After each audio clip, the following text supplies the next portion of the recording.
You wanted the best.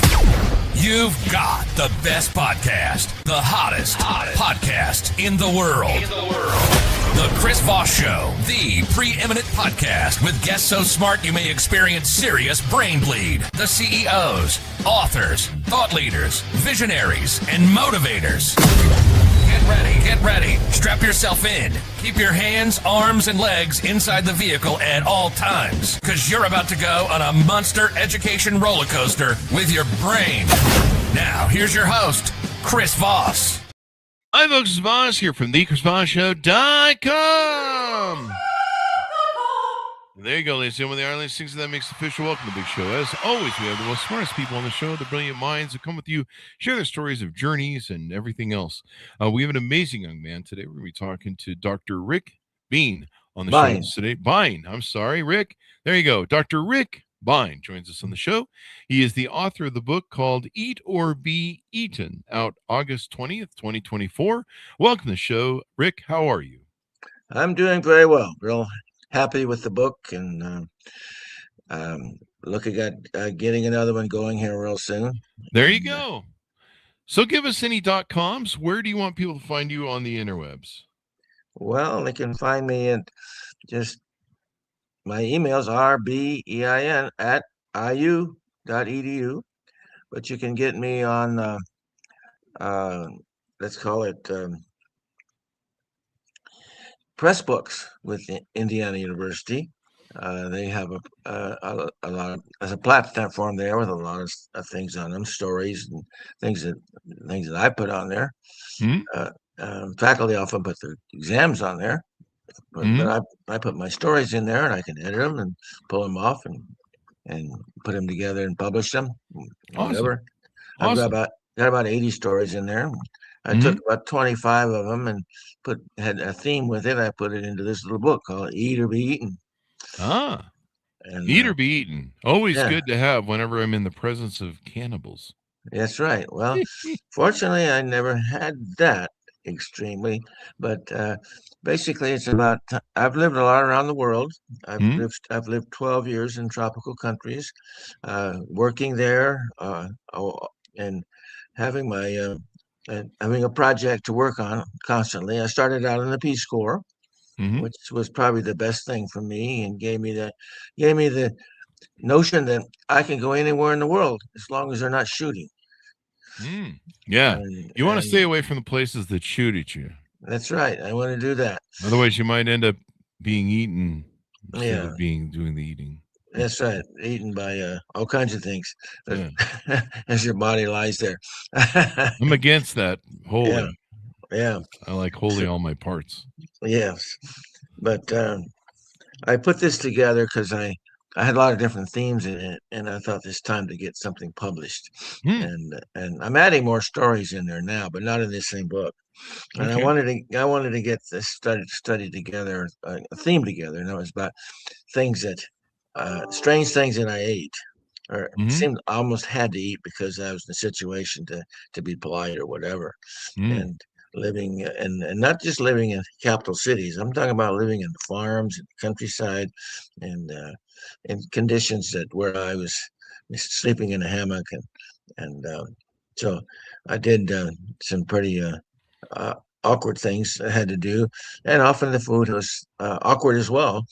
But then, the other hand, there were times when I almost got eaten.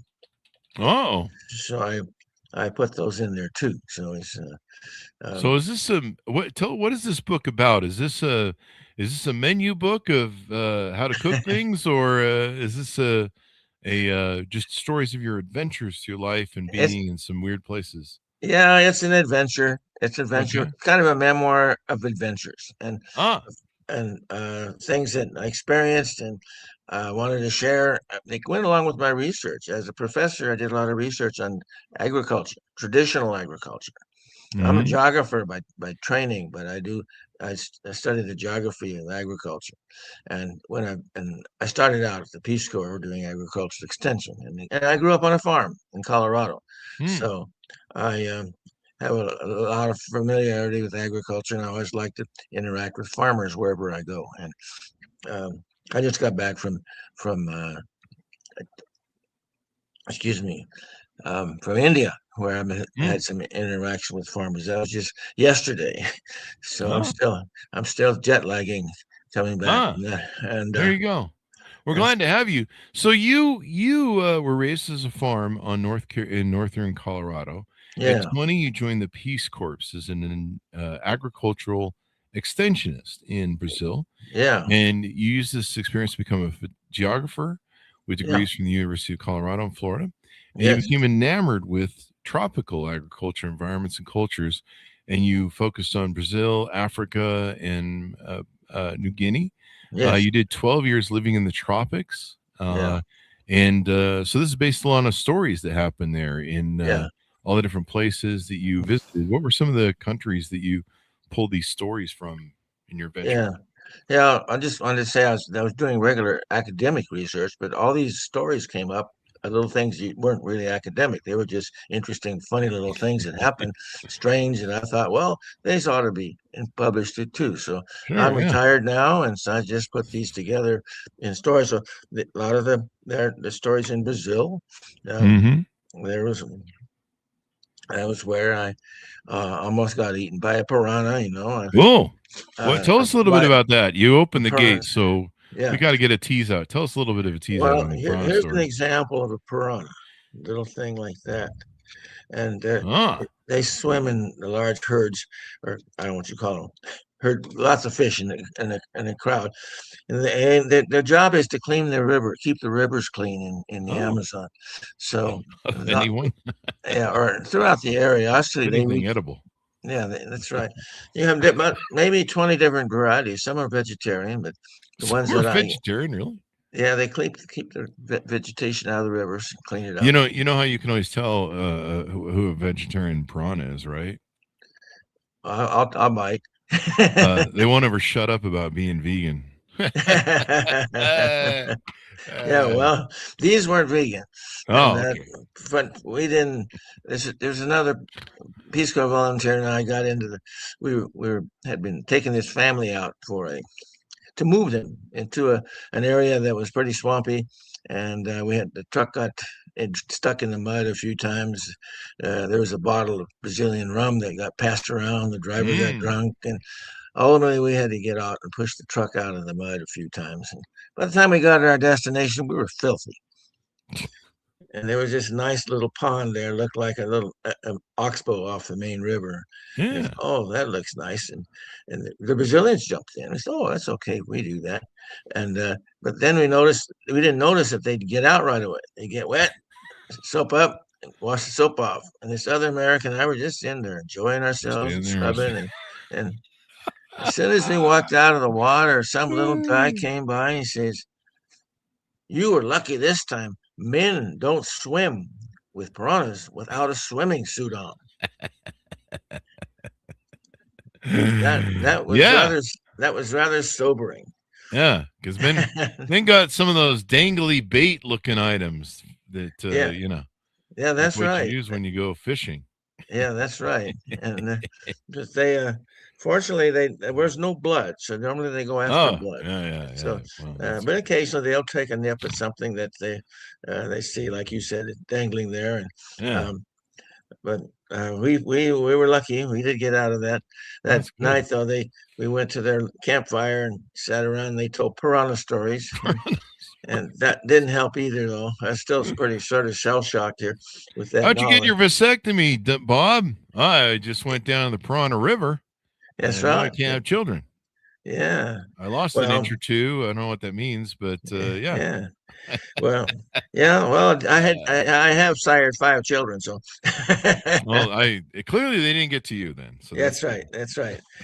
But anyway, they was we had but then talked about it. I couldn't sleep that night. I just sort of writhed in my hammock, turning over and over. And the next day, we went down there to the that little pond where we were and went fishing. We caught a dozen Oh, piranha and stopped just about a half hour. wow. They're really tricky to catch because if you don't throw your bait out there, just then and they steal it just like that. We Well, they use got like sharp teeth. I mean, they probably cut oh your yeah, arm, yeah. I don't know right? if you can see from this, but how these are there's a kind of a sharp tooth there, set of them, and they can But there's big sizes. This is a small one. There's some of them that are about twice that size, and some of them are, I guess these are meat eaters. This one, but some of them are vegetarian. But that's um, but anyway, we went and they went and caught all the fish there. They're tricky to take off the hook though, because I swear when I had one hanging on a hook like this, and he's dangling. I guess I could show him here. He's dangling on the line like this, and I could swear he was jumping at my hand. And I don't know how he could do that. But anyway, we didn't take the hooks out. And come to find out, that's how nobody did. The Brazilians didn't either. And what you did is when you cooked them up, you fried them up really hard, and you threw and then you could take the hooks out of the dead fish. And you had a little bowl in the middle of the table. Everybody put their hooks in there so they could be retied for the next time around. So, but everybody wants to know, well, what is a piranha? What do they taste like? Well, how about this? Fish. Fish. They taste like fish.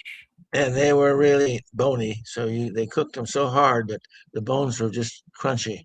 So it was like eating pretzels. And wow. And so you say pretzels. Yeah. And they were so anyway. Just like eating pretzels. Well, I think you were hungry, you ate something. Were they salty too? Did you put salt on them and stuff like that? Well, they cooked them in some oil that had some salt in it, and weren't too bad there. But it's just a good thing is I was eating them rather than eating me. So that's true. That's true. But as the book cites, yeah, better be eaten than to that's right. Be eaten. Yeah, so that was one event where I just about got eaten. There was there's some others, but things I had to eat. For example, I would go with my students to their villages, and then they would treat me like a king when I got there. They give me the best food. And this one village, they pulled out this. It was the season that the termites were swarming. These are flying termites, not the kind you think you see in the States here, but they have these great big mounds, and they fly after a rainstorm. And anyway, they managed to trap them with a candle, and they fly to the light and burn their wings, and end up in a little pit there. They collect them all up, then roast them. But anyway, I didn't know all this, and here I was sitting at the table, and they put this big bowl in front of me, a bowl, it's a huge bowl, just a big pile of them, just a big pyramid of termites. They're roasted, and you can see the little half-inch bodies of the termites, and set it there in front of me, and oh my God, what about everybody else? And everybody else, the locals were all standing around salivating, looking at this bowl, and I'm just sitting there wasting time and knowing what do I do here? So I finally asked my student said, "Hey, Patrick, what do I do here?" He says, "You're the guest of honor. You have to eat first, or else nobody's going to eat." So I really got to show my ignorance here with this thing, or my own stupidity. And anyway, what I did was, he says, "Take a few off the top and stick them in your mouth." Well, I did that, and I just sort of held them there in my mouth, but nobody noticed because everybody dove into these like they were going out of style. Everybody was just scrambling and stuffing their mouths with it, and I was watching all this, and my plan was to spit them out after a bit here, but I forgot I had something in my mouth, and as I was watching all these people eating it, I accidentally started to chew what I had, and discovered that why they liked them, because they were salty. Saltiness. So were they naturally salty? Yes, they were. It's interesting because the people are starved for salt there, because they're in the rainforest and all the salts are washed out of the soil by all the rain. So where do there's a shortage of salt there. And so anyway, the termites dig down on the ground and they pull up all these minerals and store it in their bodies. So that's why they liked them so much. It was so salty. Wow. Well, salt is, it's considered a delicacy. It really is. And it's only like a season that's there. So you just don't have them all the time. So, but this is true this is true in South Sudan. This is where this happened, but it's all over Uganda, Kenya, Tanzania, that East Africa area there is where the termites are most popular. And, There you go. There you go. Well, that's just wild, man. And so you how these adventures, I guess there was a lot of other fun stuff that you ate while you were there. They're in the book, or maybe you avoid just being eaten. Did you come across any cannibals, maybe? no, not really. There were. I lived in Papua New Guinea, and they've been often been maligned by saying that there are cannibals there. Mm. There was some historic figure there that disappeared, and there's always hypothesizing that he got eaten, but who knows? They there's different tribes, about 800 tribes, and they all have different rules and different adventures and different foods, and Mm. and they also have different religions. One of the things is they have a ancestor worship, so they worship the ancestors, and Oh. each one has a different definition of what their ancestors are like, and so usually they think they're afraid of the ancestors, and so they can let ancestors can kind of control them. I think, Oh boy. and so. And so I went and I worked in a village there along the coast there for a while. It wasn't my main job was to work with the university and helping them get some environmental processing and thinking in their coursework. And but I had this opportunity to go down the coast there and work with this village that was a fishing village and a vegetable growing village. They didn't go into their forest at all, and they were afraid of the forest. Mm. And because that's where the ancestors were. Oh. So it turns out that the ancestors were probably the game wardens, kept the forest or forest rangers, I guess I should say, and they kept kept people from destroying the forest. Anyway, the project was to develop this trail up the side of the mountain, up the side of their mountain from the coast to the 6,000-foot mountain, and there were 3 of them that were willing to go with me up there. And we went up, but we kept running into ancestors and said we had to stop this project or whatever. And Really? Yeah. Now were these really alive people? Well, yeah. Oh, okay. I thought maybe they were from. Oh, not the ancestors. The people Oh. are there, but their ancestors are there. It could be anybody. The missionaries have to deal with that too when they come in. Mm-hmm. The Germans brought in missionaries in the late 1800s, and Catholic and Lutherans were brought in, and they're stationed in different villages. And it's interesting how Christianity sort of fit in there because they,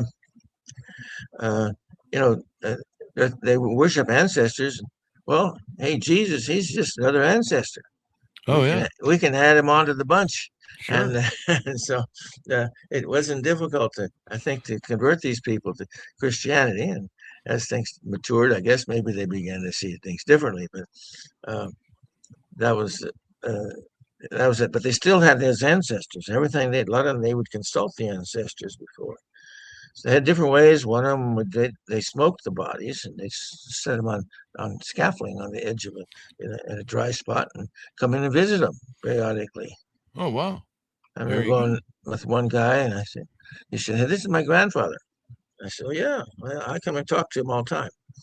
And and then in another community, the people actually, when somebody died, they just ate the bodies.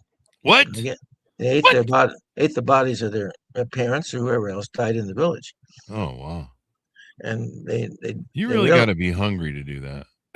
Yeah, I guess you would, but fortunately, I wasn't in that category. Yeah, that's one way to save on burial costs, really, when you think about it. Maybe I should talk to my mom and my family, for family planning and shit. Maybe I should talk to them about some of this because, funerals are expensive and that whole burial thing and stuff. Yeah, they had it down pretty good, but they made it quit because there was a disease they kept passing on to each other. No kidding. And they made them die when they were around 30. And so You mean they got a I disease think from eating dead people? Who knew? Well, yeah, it was something that was in the family, and they just passed it on down to the next generation. And Was it I think that, indigestion? No, I'm just kidding. I didn't do that well, it joke. was a lot worse than that. Oh wow. Wow. Well, it did kill him. So Yeah. I've had indigestion like that. Usually after Taco buffet night. Yeah. Taco Bell buffet night, you know. Well, you're still here, and that's good. Well, for now. Yeah. I'm not 30 yet. Give it a chance. Give it a chance. Give it some time. Give it some Yeah, time. yeah. Yeah, well, so those are different ways that people did it. In the one village I worked at, they didn't do that.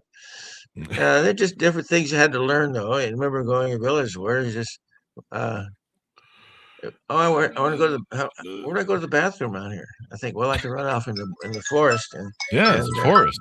But they didn't. They went out. They waded out in the ocean. Oh, and just sort of got about a little more than waist deep, and just sort of bobbled there in the water.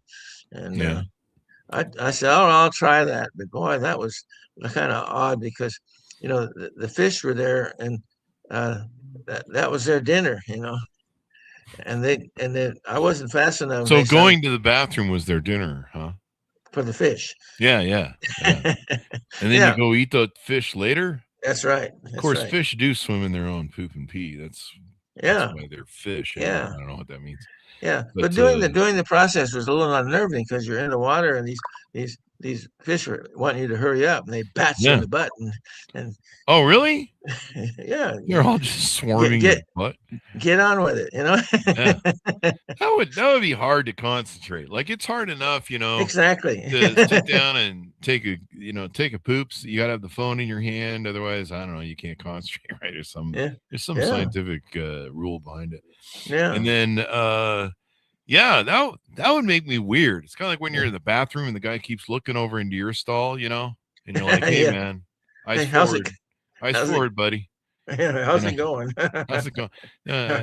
This is an interpersonal communication time right now. You do your thing, I'll do mine. Right. It's not one of those things. But yeah, that would be weird, man. I'd still be worried about some little piranha coming up and deciding it found a little worm there wiggling in the water. Yeah. And take a chomp out of it. Fortunately they're only in Brazil. In that northern Venezuela, Colombia, they have them as well. Do they really? Wow. Note to self: never travel someplace where I can't bathe properly. Yeah. So there's that. So you tell these stories in the book. What do you hope people come away with? What do you hope when they learn when they read your stories? Well, these were things that I just. There's those stories that I always remember them. I would tell these stories verbally to people, and they said, "You gotta write those down." And so I've been doing this for about 20 years, getting them down, collecting this, and setting them down and tell the story, and go on to the next one. And so, and it was sort of fun to do that, go back and remember them all. And I guess I wanted to have it available for anybody else who wants to look at it, maybe my family, and they can enjoy that, but realize that other people enjoyed them as well, and got a kick out of hearing those stories. Yeah. And so I've got it in different stages. I sort of put it up, a lot of things growing up on the farm, a lot of the pranks we pulled and that sort of thing. And then I went off to the Peace Corps, another set of stories, and then went on to grad school. I didn't have too many, like those kinds of side stories in school, but my first job was at the University of Khartoum after I finished my graduate work at Florida. And so I stayed there 3 years. I had a fantastic time. Wouldn't want to go there now. But at the time I was there, it was a very loving place. And people were very hospitable. And I traveled all over the country, and just I was by myself when I'm doing the traveling, and people took care of me, hey.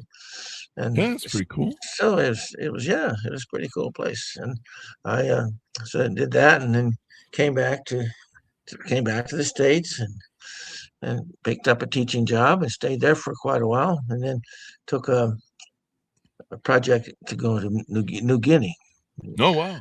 That's the one I went with there. And my mission was to bring in environmental concepts and their teaching programs at their university.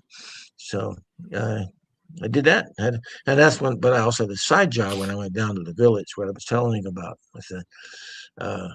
with their bathroom in the ocean.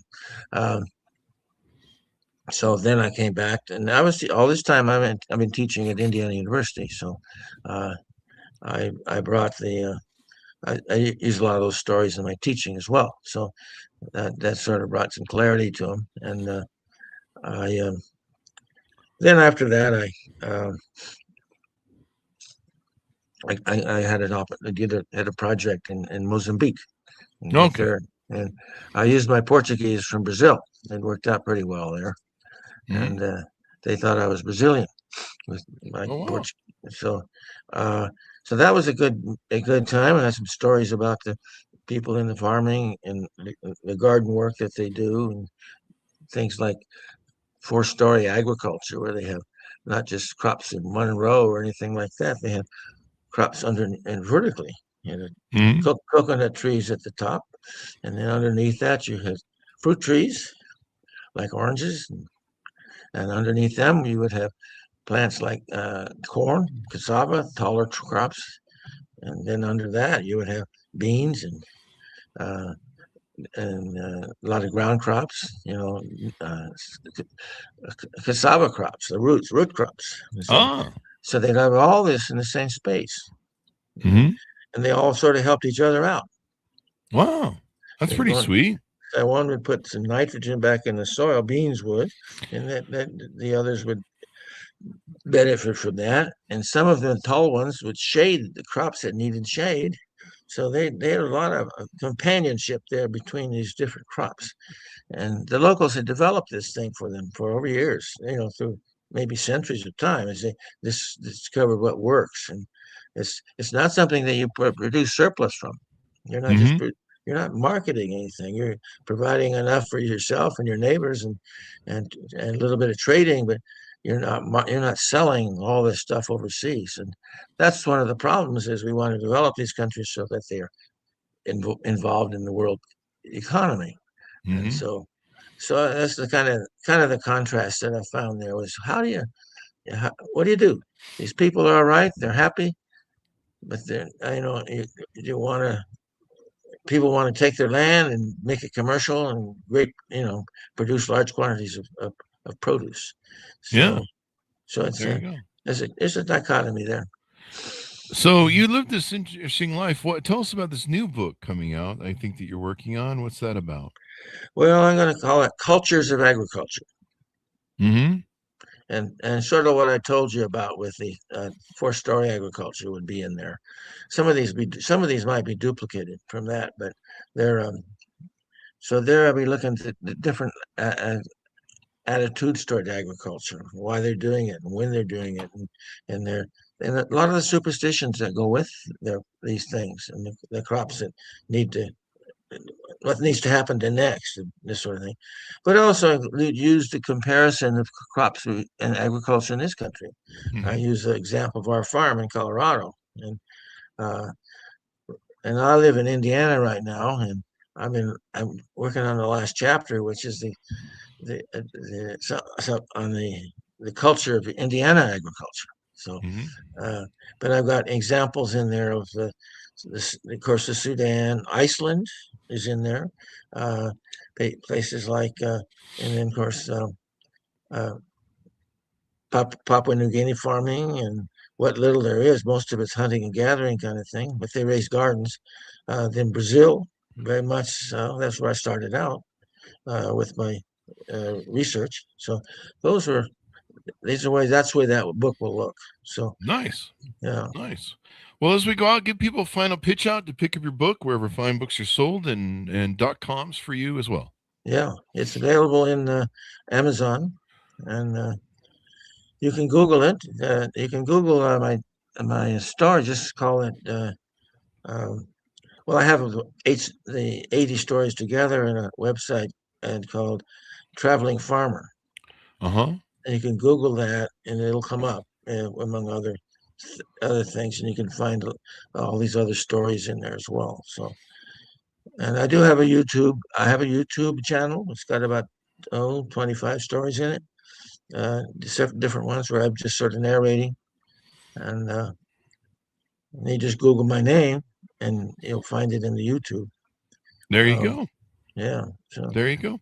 So as we go out, thank you very much for coming on the show. We really appreciate you and all that good stuff. Wonderful stories, adventures of life, as it were, and all that good stuff. So thank you very much for coming by and sharing that with us. Ladies and gentlemen, pick up the book, Eat or Be Eaten, wherever fine books are sold. Go to goodreads.com/Chris Voss, linkedin.com/Chris Voss, Chris Voss 1 on the TikTokity and all those crazy places on the internet. Be good to each other. Stay safe. We'll see you guys next time. You've been listening to the most amazing, intelligent podcast ever made to improve your brain and your life. Warning, consuming too much of the Chris Voss Show podcast can lead to people thinking you're smarter, younger, and irresistible sexy. Consume in regularly moderated amounts. Consult a doctor for any resulting brain bleed.